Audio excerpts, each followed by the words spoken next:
Buddhists tell us to learn to die every day. Those miserable Buddhists. That can be quite a negative thought, can't it, really?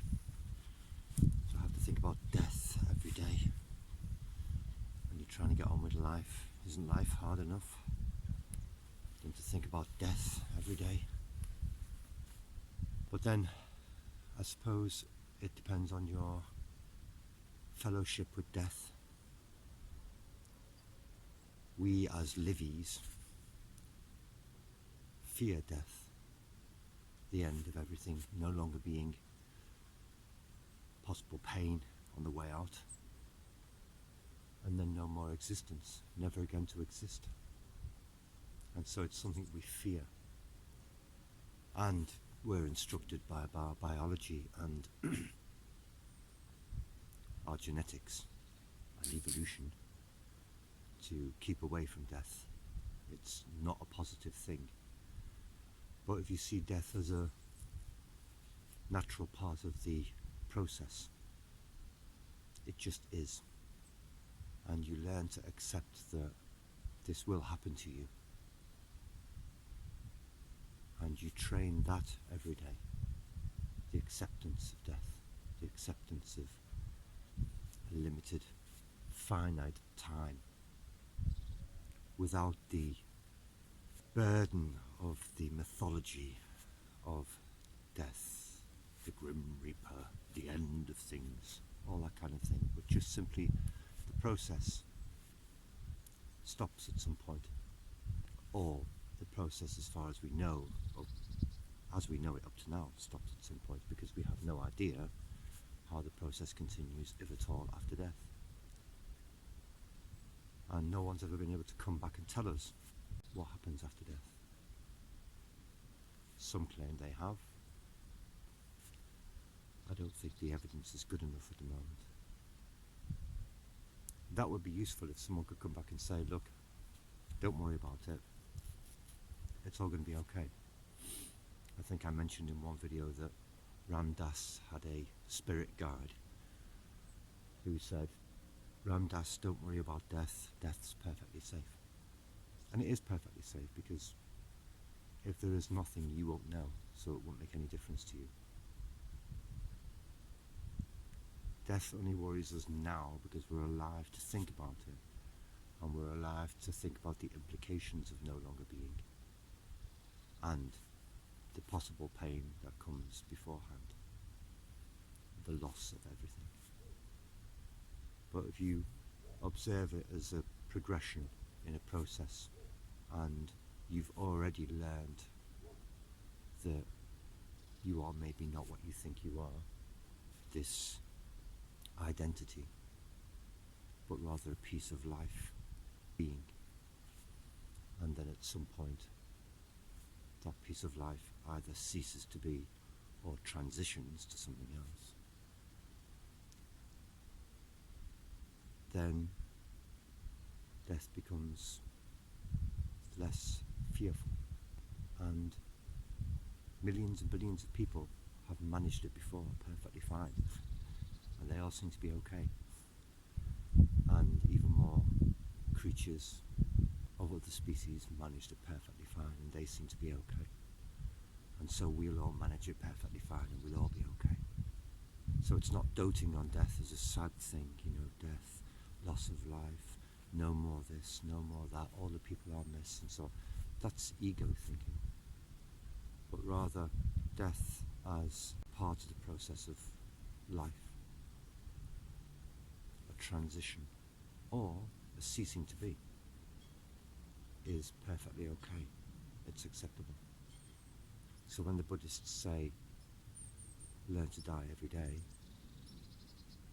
they don't necessarily mean think about death and be miserable and depressed every day. They mean contemplate the process, be aware that the process is finite, this part of the process is finite, and that the process will end at some point, and there will be a transition or a ceasing to be at some point. learn to accept that. If you can do that, then life becomes more precious,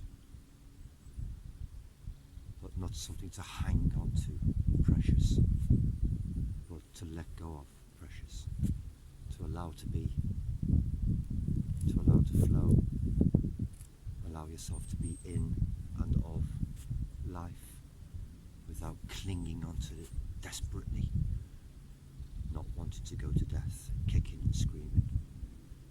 Of course, it's sad for us as finite identities to have to give up all of these things.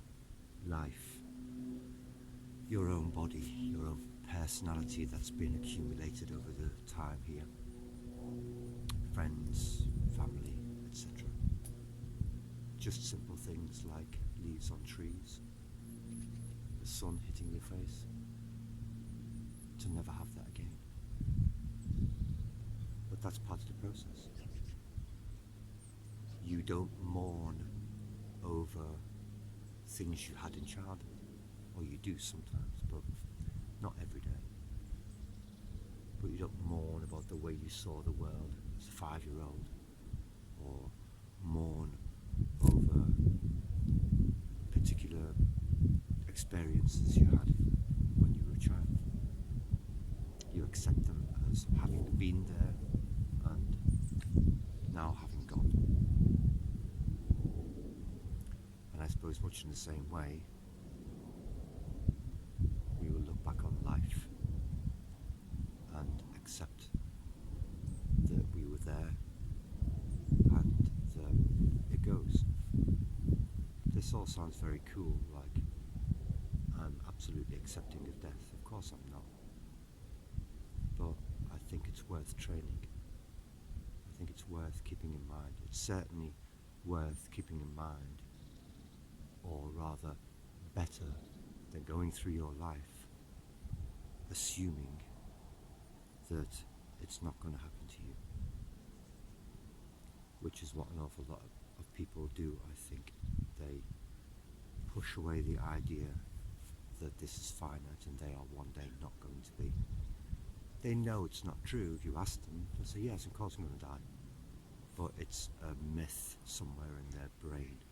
And as somebody said, everybody thinks they're going to be the first person to become immortal. And they're shocked when they find out that they're not. And I think most of us don't think about that. Or we fool ourselves with some kind of philosophy of, well, I don't think about that because life's for living, so I concentrate on life. And that's good. Concentrating on life is good. But at the cost of forgetting that you are finite, it's maybe not a prudent idea. And oftentimes, when you think about this subject in the right way, then it's very peaceful. It's very comforting to know that you can give all of this up and it'll be okay. The very worst, there is nothing you can do about it. It will happen anyway, whether you like it or not. So at least getting used to the idea will be a clever thing to do, rather than try and suppress the idea. But maybe it's better to see it as a kind of liberation. A liberation from the attachment to life, personality, all of these things you consider to be yours, that were never yours in the first place. And that will be proved to you at the moment or after the moment of death. These things are not yours. These things never were yours.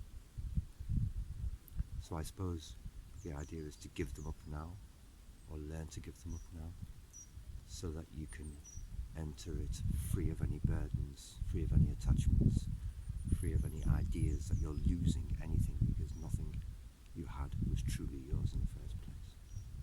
But most most jolly of subjects, of course. But it is true, and it is inevitable, and maybe therefore worth pondering on, but in the right way.